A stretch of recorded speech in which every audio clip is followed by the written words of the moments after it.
Michael Klam, and this is Conversations with Poets here in the Hervey Rare Books room at San Diego Public Library downtown. And I'm sitting next to Professor Adrián Arancibia, poet, organizer, Taco Shop Poet, OG San Diego, and now businessman. How on earth does a poet become a businessman? Well, I don't think I came into the poetry thing thinking about being a business person, but so my group, the Taco Shop Poets, we would have relational performances, I would argue, and kind of theater performance, I would say, in the taco shops. And we would actually begin just doing readings at taco shops, and then kind of took on a life of its own, where we were touring the United States and doing readings at universities and different taco shops around the country. And that led us to an attempt to try opening up a gallery called Voz Alta. And Voz Alta was an attempt to be able to give a space to young artists and poets to be able to have their first readings, their first concerts and stuff. So we did that, but it was always wondering whether or not you would have enough money to have the next month's rent.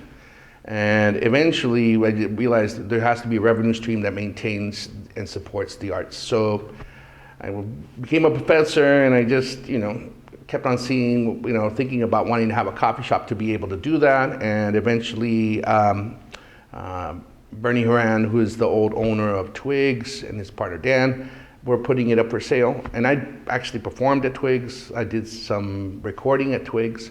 I actually finished my dissertation at Twiggs. So the interesting thing is that I was really, really tied to the space. My kids, grew up eating the pastries there, and we ended up purchasing Twiggs. So we have a performance space for poets over at the Green Room on Park Blvd, Twiggs.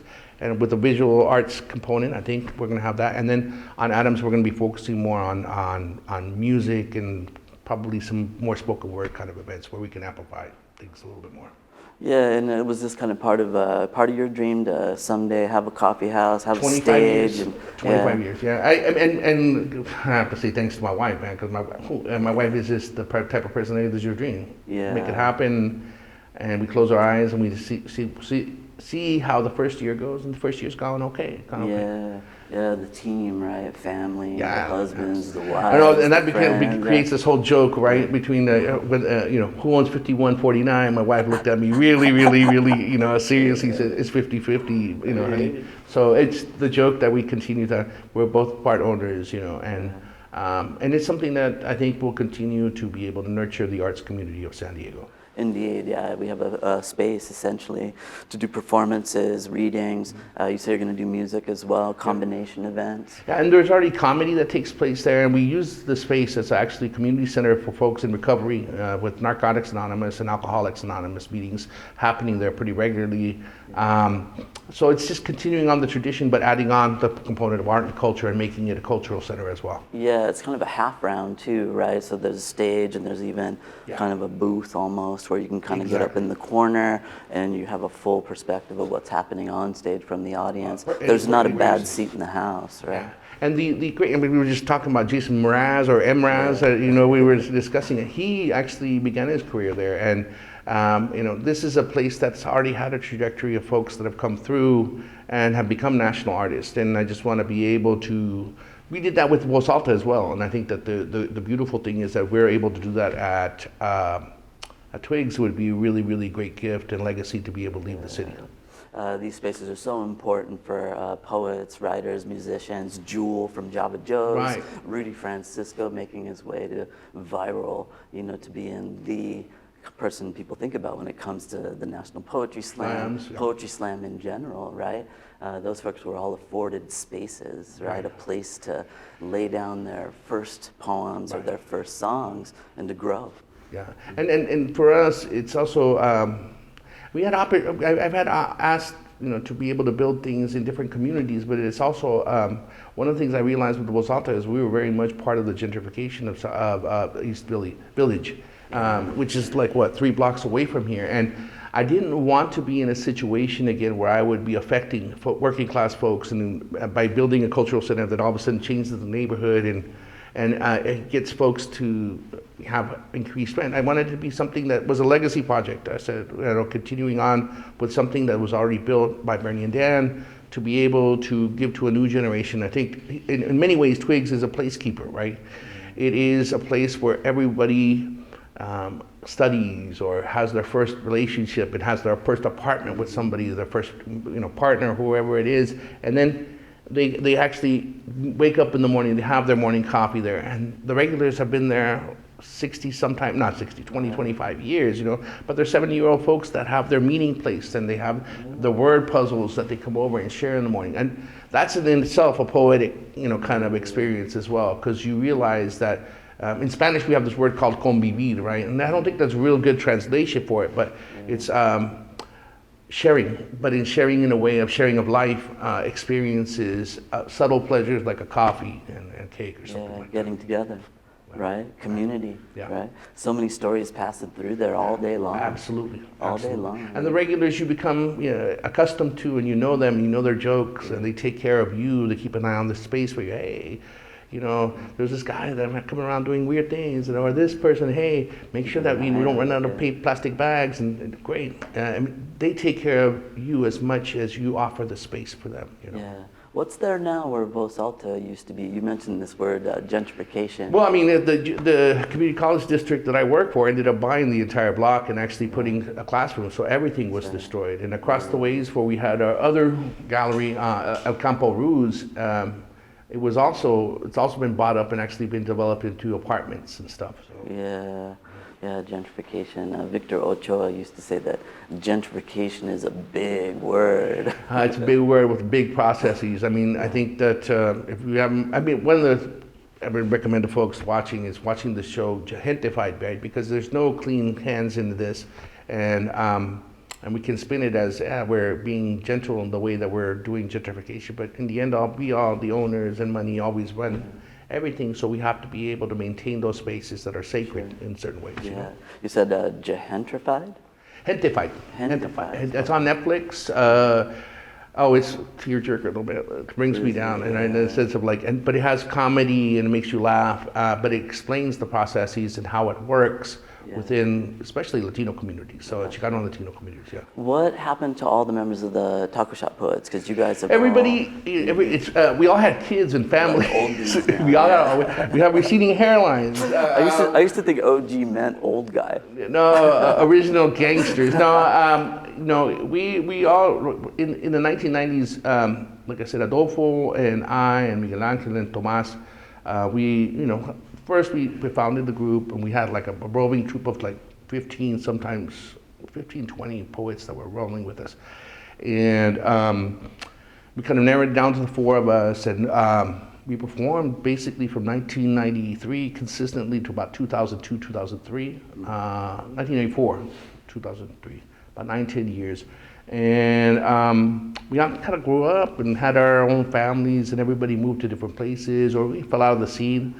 But everybody's left, I think, a really great imprint. I mean, that's kind of a little, not a relic, but it's a good moniker of what was going on at the time. But there were other things here in El Campo Ruz was one of the places that we all, actually across the street here at the Carnation building, at the base of the building across the street from the library, there used to be a place called the Carnation, Reincarnation building. That Wayne Buss used to try having art spaces, and that's when we began being involved with a gallery called El Campo Ruz. And at the same time, we had a home base on 16th Street of an artist collective called 740 16th Street Collective. 740 was kind of a place where we found, along with the Ruz, mentors like Gary Girardi and James Watts and Lee Stan that helped us kind of move from just being college students to understanding the art world. How do you go to galleries? Where do you go to galleries? How do you perform? What are you going to do? And that's something that was really, I realize now it's very, very special. And instead of having people nurturing you go through. And we did that with Voz Alta, and I think we're probably going to do that with the Twiggs as well. Now. Yeah, so your dad, and you write quite a bit about family, your kids and having kids, being papa. Has that influenced your writing quite a bit? Oh, definitely. No, I think that that's the So you turn 50 and you just kind of very, very self-reflective as you see your children grow, you know, and what things you give them, what musical taste you give them, what flavors you give them, what palettes you give them. And I mean palettes in terms of the food as well as palettes for painting the world and the colors that they see around them. That's my singular achievement. I think it's funny, they're my best poems, if I can say it like that. They're amazing and singular in their own way, and my wife as well. I mean, it's just one of the parts of reflecting on what a good relationship is, what a nurturing relationship is, and being able to, you know, just continue to create. Folks that can help you continue to create and reinvent and see things and see dreams through, I think are the types of folks that you become lifelong partners with, you know? For sure. And in Atacama Poems, you write quite a bit about your dad, right? Yeah, no, so everything's, I mean, this little chapbook I bought, this was really funny because Atacama Poems is the first book I wrote, and I think I published it in 2008 through City Works Press, and the folks there, Kelly and Jim, were really instrumental. Kelly Mayhew and Jim Miller were very instrumental with this. Yeah. And it's kind of an intergenerational text. This is my father and my uncle and their relationship with their father, right? Yeah. And it's kind of a recordatorio, a memoriam of their lives at a boarding school where they learned how to speak English. Yeah. Because their father was a miner, and he saw people in power in the mines, the people in power always spoke English. So he recognized very, very astutely, I think he recognized the avenues of power were always with miners, but definitely with English. So my father went to the schools, he gave up every penny to make sure that they went to that school, and they graduated from that school. Yeah. So this is kind of like his whole experience doing that, and the family issues and what it means to die in the desert. Because that's the desert, when we talk about Atacama, it's like, it's bananas. I try to explain folks, and I think the only way I can explain, when you want to test out a lunar rover or a Mars rover, you take it to Atacama, because it never rains, ever. And we're lucky we're on the coast, but still, if you're up in the mines, it's really inhospitable. So that's what that one's about. And then I did this with David. I think that was the next project. David Avalos is one of San Diego's, I think, premier visual artist, really great conceptual artist as well. And so he did a project over at the California Center of the Arts in Escondido, and he asked me to participate in it, and he created this concept of a nest inside of a tumbleweed of how we see the lives of, border lives, folks that are Chicano, Mexicano, Latino here. And I thought it was a really wonderful kind of metaphor. And I used that to actually begin writing these kind of pieces about nests and family and what does that mean. And so it's 10 pieces that were written for that project. And there are some that are very, very, very tender, really beautiful, but it's about families and how we families see each other. Will you share a couple poems? Yeah, on this one, there's this one called Photos, and what I'm trying really hard to do is give translations to it, because I think that's really important too. It's one of the things that I always want my work to be read in both English and Spanish, right? And this is like a piece called Photos. This is about families. And when I was younger, it was all about performance, but now I'm really more about maybe meditative work, and I like performing with music still when I get a chance to, but this is more of a kind of a reflective poem. Photos. In every house there is a wall, growth plotting portraits. Stretches extend and then divide, the absence of knowing worse than the known horror, wondering and shaking you from your dreams. And I take my sobrino and I hold him to the picture and ask him to look for Baba and check his eyes for smiles that reach out like a child releasing a kite. In every house, an absence grows deftly and silently but surely on them walls. The faces, they change, they make the tasks we've come to understand seem natural.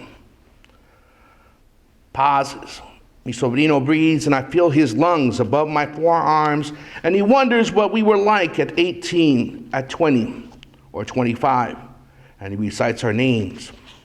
He becomes part of the wall, half Somali, half Chilean, assuring that the window is looking out as well as in.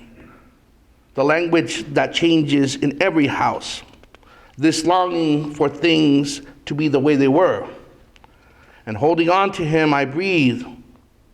I breathe this change in fe, in faith, in fe. Yeah. It's You know, your family is, to a certain degree, what gives us the words and the ideas to express what means so much to us. Yeah. We have mentors everywhere. Right. You have your crew, all of everybody, and Chorizo Tonguefire. Yeah. Do you have a mentor, professor, or poet, or a teacher who spoke to you? So this one of the things I really realize nowadays is like the people that were around in the early 1990s in San Diego were like, dude, beautiful people. Oh my God. I mean, Quincy Troop was a phenomenal mentor. I mean, I was his assistant. I don't know why the hell he. First of all, I took the class with him at UCSD, and I felt like the first time I read a poem, I was a total failure. And I was walking back from class, I'm like, hey man, maybe this class is not the right class. And he's like, Adrian, don't get involved in this shit, man. Just keep on writing. I think you have good work. And people always aren't going to get it. Keep writing. He was really supportive in that sense. So then, and I remember his classes were up in Tenaya and Tioga Hall over at UCSD. And for those of you that don't know, that UC San Diego, Tenaya and Tioga Hall are in Muir, and there's on the very top of them, there's little rooms like this, little conference rooms where you can actually, there used to be, I don't think they're there anymore, where you could actually have classes. You would have classes of 15, 20 people, and oh man, in the middle of the winter days like this, after the rain, you would be on top of there, and you could see from here all the way, from UCSD all the way to Tijuana, and you could look all the way and see Los Angeles. And you would have classes of poetry there.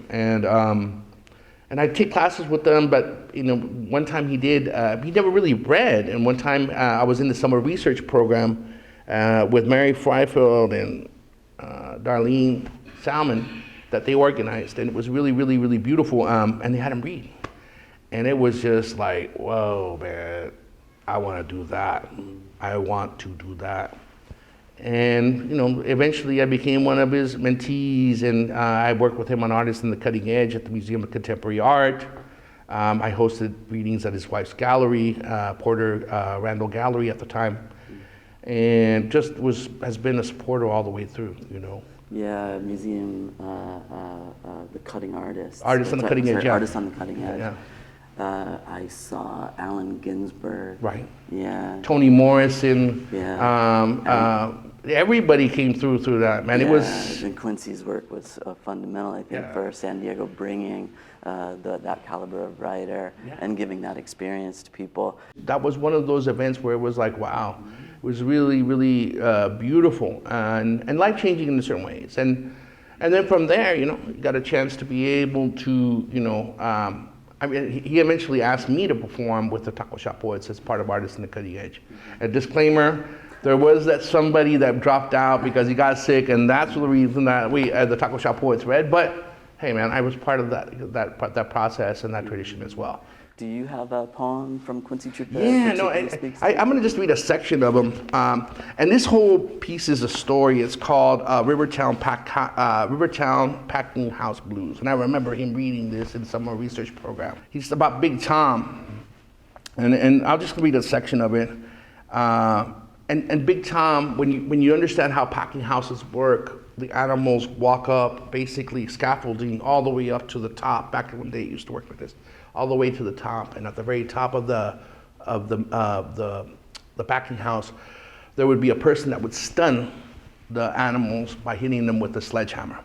So it would be like a cow get hit in the head, boom, stun, and then the process of dismembering of the animal would come down, right? And so he talked about this, and it was just the piece itself reveals like what it he remembers this lore of San Luis and what he saw.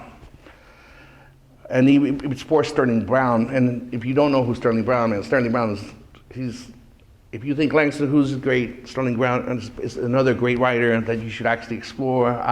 And if you look at their kind of trajectories, Quincy always used to say Langston Hughes is like Martin Luther King Jr. is to literature, and then if you look at Sterling Brown, he's more of a Malcolm X type in the sense of like he's using the vernacular in different ways. So this is, I think, Quincy's attempt to kind of see that vernacular being used for poetry.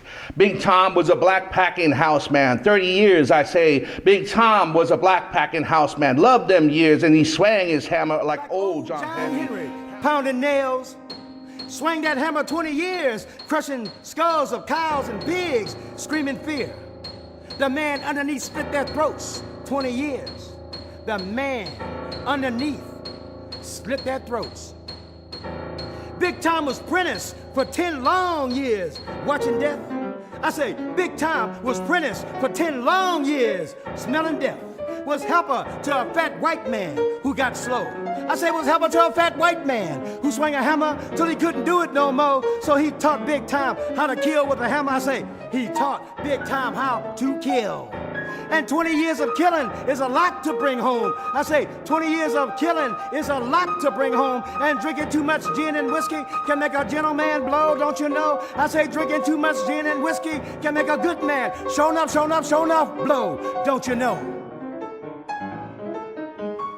Big Tom beat his wife after killing all day, his 6 children too. I say Tom beat his wife after killing all day, his young children too. Beat them so awful bad, he beat them right out of their shoes, screaming blues. I say he beat them so awful bad, he made red-eyed, hungry alley rat spread the news about the dues these black blues people was paying. Couldn't even bite him, because the dues these black blues people was paying. And so you hear that, and it was just like, whoa, heavy duty, and it was just like, and I love the cadence. I can imagine him, writing this out and just feeling it every step of the way. And then again, too, looking at the way that, this idea of having to kill for a job, right? It's just how it weighs a person down, right? And it's the opposite of, us as poets. We're actually thinking about love and thinking about how to be able to express that love and the paradox of expressing it, right? So that folks are able to function in a way that they get it and read it and understand it, right? Right. So Quincy Troop as a mentor, it's easy to understand how a young poet would feel his, not just his message, his work, his writing, but I'm sure he was just a true mentor, right? Yeah. He supported you every step of the way, right. You know what I mean? And good on Quincy Troop. Also brought artists on the cutting edge to San Diego, which was so important for our city, right. In general. So what do you got coming up next? What's happening for you as a writer, your work, and also in the business? I think we're going to just continue writing. I'm actually able, after the first year of the business, I'm actually getting back to writing. But the idea is to be able to develop a nonprofit and to continue programming. If anyone's interested in programming events over at Twiggs, please come and see us there. We're more than open to having new artists be able to produce and showcase their work. But it's just little by little. We end up doing it, teaching, working, and writing, getting through it little by little. Yeah, and you're teaching classes at Miramar, chair of the Department of Literature. Yeah, right? Department of English, Languages and Ethnic Studies, because we house English, Tagalog, and Spanish, and Ethnic Studies. How long have you been in there? How many years? This is about almost 19, 20 years, yeah. 19, 20 years, yeah. You're going to get to a place where you call it quits on that, and you're just running shows? Yeah, well, that's the dream. Poetry. And I'd call quits on everything and just be able to write, But I think I'm looking at that with a certain, looking to get to that point with a certain amount of sadness and at the same time too joy, because it'll be leaving great colleagues and perhaps just resting more, but at the same time too having more time to write. And I think that's the whole idea for me at the end of my life, You always pay homage to your crew. I love it, man. You're always giving praise to the folks who helped you get here, mentioning your colleagues now, the poets you've worked with in the past. Yeah, Adrian, thank you so much for coming and doing this, and looking forward to all those upcoming events at Twiggs. And I hope people will take your class because I can imagine that, like Quincy, you are an extraordinary professor, a very supportive professor. Yeah, we try to mentor them all the way through, ma'am. There we go. All right. Thank you, Adrian. Thank you, ma'am.